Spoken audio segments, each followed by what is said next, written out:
Welcome to steno series. यहाँ आपको 80 शब्द प्रति मिनट के हिंदी डिक्टेशन बोले जाते हैं, जो आपके आने वाले एग्ज़ाम्स के लिए बहुत ही महत्वपूर्ण है। डिक्टेशन पाने के लिए चैनल को सब्सक्राइब करिए। डिक्टेशन अच्छी लगे तो उसे लाइक करिए। डिक्टेशन स्टार्ट होगी 5 सेकंड बाद।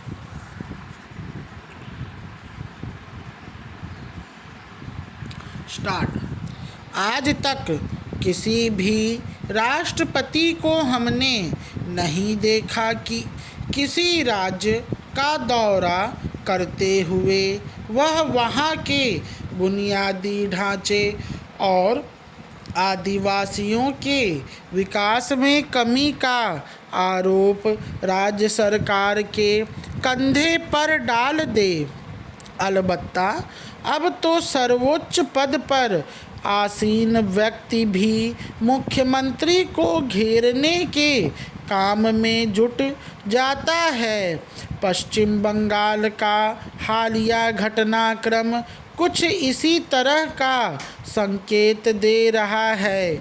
मेरा तो यही मानना है कि राज्य की मुख्यमंत्री ने उचित ही शालीनता का परिचय दिया और यह स्पष्ट कर दिया कि आखिर कहाँ प्रशासनिक व व्यवस्थागत चूक हुई और क्यों इसके लिए राज्य सरकार को जवाबदेह ठहराना गलत है। वाकई संघीय व्यवस्था वाले देश में जब राष्ट्रपति एक सर्वोच्च पद पर है तो उसे किसी तरह की राजनीति में नहीं उतरना चाहिए।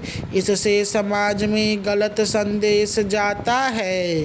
अभी जो कुछ हुआ है उससे ऐसा लगता है कि जानबूझकर उन मुद्दों को छेड़ा गया जो राज्य सरकार को नागवार गुजरी। ऐसा नहीं होना चाहिए था। हालांकि यहाँ मुख्यमंत्री की गलती यह है कि उन्होंने किसी मंत्री को राष्ट्रपति की अगवानी के लिए नहीं भेजा। इस बात के लिए उनकी आलोचना होनी चाहिए, पर बाकी बातों के लिए उन पर निशाना साधना गलत होगा। जिम्मेदार पदों पर बैठे लोगों से यही अपेक्षा होती है कि वे अपने संवैधानिक दायित्वों का ईमानदारी से निर्वहन करेंगे। पश्चिम बंगाल में विधानसभा चुनाव से पहले राष्ट्रपति की याद से जो विवाद खड़ा हुआ है वह न सिर्फ दुर्भाग्यपूर्ण है बल्कि निरर्थक भी है। राष्ट्रपति अंतर्राष्ट्रीय संथाल सम्मेलन में शामिल होने के लिए बंगाल आई और वहां प्रोटोकॉल को लेकर बड़ा विवाद खड़ा हो गया।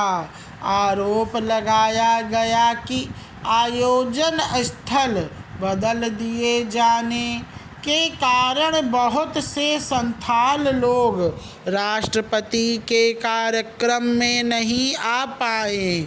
कहा यह भी गया कि राज्य सरकार की तरफ से राष्ट्रपति का स्वागत करने कोई नहीं आया। हालांकि इसके जवाब में मुख्यमंत्री ने भी अपना पक्ष रखा है।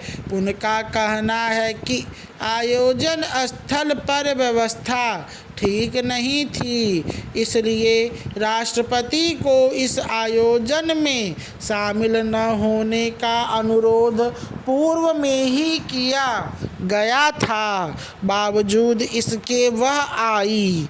यह पूरा प्रकरण दुखद है।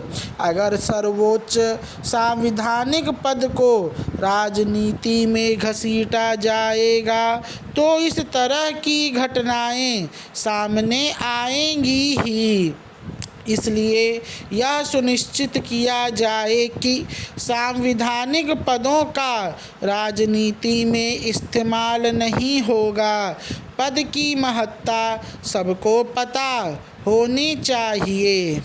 विज्ञान, तकनीकी, प्रौद्योगिकी और गणित जैसे विषयों में बेटियों की लगातार बढ़ती संख्या गर्व का विषय है।